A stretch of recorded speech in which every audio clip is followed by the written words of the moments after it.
Long Beach, California. If Ed Cunningham had not already seen enough, he would be back in a broadcast booth on Saturday afternoon, serving as the color analyst for another top college football game televised on ABC or ESPN. It is the work he has done each fall for nearly 20 years. But Cunningham, 48, resigned from one of the top jobs in sports broadcasting because of his growing discomfort with the damage being inflicted on the players he was watching each week. The hits kept coming, right in front of him, until Cunningham said he could not, in good conscience, continue his supporting role in football's multi-billion-dollar apparatus. "I take full ownership of my alignment with the sport," he said. "I can just no longer be in that cheerleader's spot." Football has seen high-profile NFL players retire early, even preemptively, out of concern about their long-term health, with particular worry for the brain.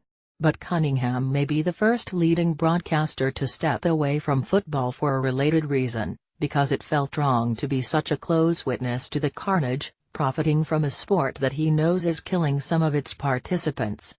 In its current state, there are some real dangers: broken limbs, wear and tear, Cunningham said. "But the real crux of this is that I just don't think the game is safe for the brain. To me, it's unacceptable." Football has dominated Cunningham's life, he said, since he began playing as a freshman in high school. He was captain of the University of Washington's 1991 national championship team and a third-round draft choice in the N.F.L., where he was an offensive lineman for 5 seasons. He has been a broadcaster since, paired for most of the last decade with the play-by-play announcer Mike Patrick for Saturday afternoon games televised on ABC and ESPN. As a color analyst, primarily providing commentary between plays, Cunningham built a reputation among college football fans, and even coaches, for his pointed criticism toward what he thought were reckless hits and irresponsible coaching decisions that endangered the health of athletes. His strong opinions often got him denounced on fan message boards and earned him angry calls from coaches and administrators. "I could hardly disagree with anything he said," Patrick, who will have a new broadcast partner this season in Cunningham's absence, said in a phone interview. "The sport is at a crossroads. I love football, college football, pro football, any kind of football. It's a wonderful sport. But now that I realize what it can do to people, that it can turn 40, 50-year-old men into walking vegetables, how do you stay silent?" Ed was in the vanguard of this. "I give him all the credit in the world. And I'm going to be outspoken on it, in part because he led me to that drinking hole." Still a sturdy 6'3" and 240 pounds, Cunningham explained his position while sitting in a booth at Legends Sports Bar in Long Beach, near his home. The booth had its own television, silently rebroadcasting an NFL preseason game as Cunningham spoke. He never glanced at it. He made it plain that he was not becoming an anti-football evangelist. The sport's long-term success hinges on moving more urgently toward safety, especially at the youth and college levels, he said. He has pointed suggestions on ways to make the game safer. But he grew weary of watching players be removed from the field on carts with little ceremony.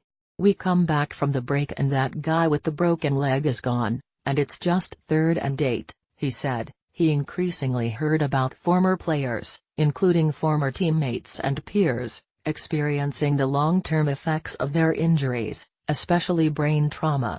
"I know a lot of people who say, I just can't cheer for the big hits anymore.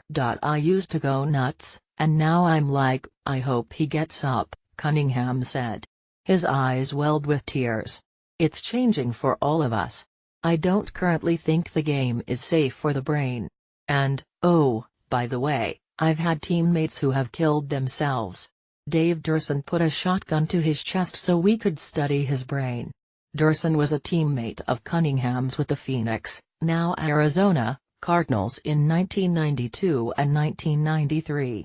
He killed himself in 2011 and was posthumously found to have chronic traumatic encephalopathy, or C.T.E., the debilitating brain disease that scientists say is caused by hits to the head.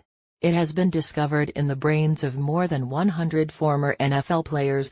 Cunningham was also a professional teammate of Andre Waters in Arizona, and he has vivid memories of being humiliated in his first college start by the future Hall of Fame linebacker Junior Seau.